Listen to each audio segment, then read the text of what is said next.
بسم اللہ الرحمن الرحیم۔ السلام علیکم۔ غم دور کرنے کے لیے ان لوگوں کے اقوال غور سے پڑھو جنہوں نے دنیا میں اپنی بے پناہ صلاحیتوں سے نام پیدا کیا۔ بہت زیادہ کھا کر بیمار ہونے والوں کی بھی تعداد اتنی ہے جتنی کہ فاقہ کشی سے بیمار ہونے والوں کی۔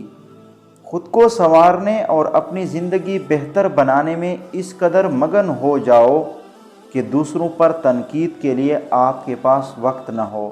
جو مصیبت انسان کو اللہ سے دور کر دے وہ سزا ہے، اور جو مصیبت انسان کو اللہ کے قریب کر دے وہ آزمائش ہے۔ انسان کا اپنا کیا ہے؟ پیدا بھی دوسروں نے کیا، پرورش بھی دوسروں نے کی، تعلیم بھی دوسروں نے دی، کام بھی دوسروں نے سکھایا، شادی پر رشتہ بھی دوسروں سے جڑا، اور آخر میں قبرستان بھی دوسرے لے گئے۔ تو انسان کا اپنا کیا ہے؟ کچھ بھی نہیں، تو غرور کس بات پر؟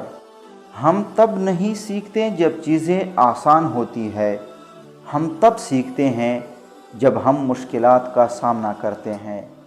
کامیاب شخص کے پاس ایک تکلیف دہ کہانی ہوتی ہے، اور ہر تکلیف دہ کہانی کا انجام کامیابی ہوتا ہے۔ اس لیے تکلیف کو برداشت کرنے کی عادت ڈالو اور کامیابی کے لیے تیار ہو جاؤ۔ اپنے ظرف کے پیمانے کا حساب خود نہیں کیا جاتا، اسے آزمانے والے پر چھوڑ دو۔ انسان جتنا آزاد ہے اتنا ہی جواب دہ بھی ہے۔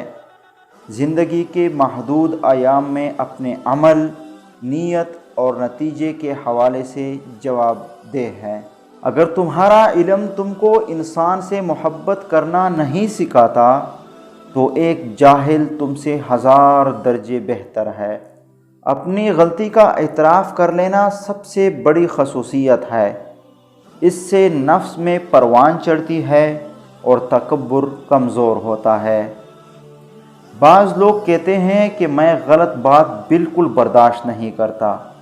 در حقیقت غلط ہی تو برداشت کرنے والی ہوتی ہے، اچھی بات کو تو برداشت کرنے کی ضرورت ہی نہیں ہوتی۔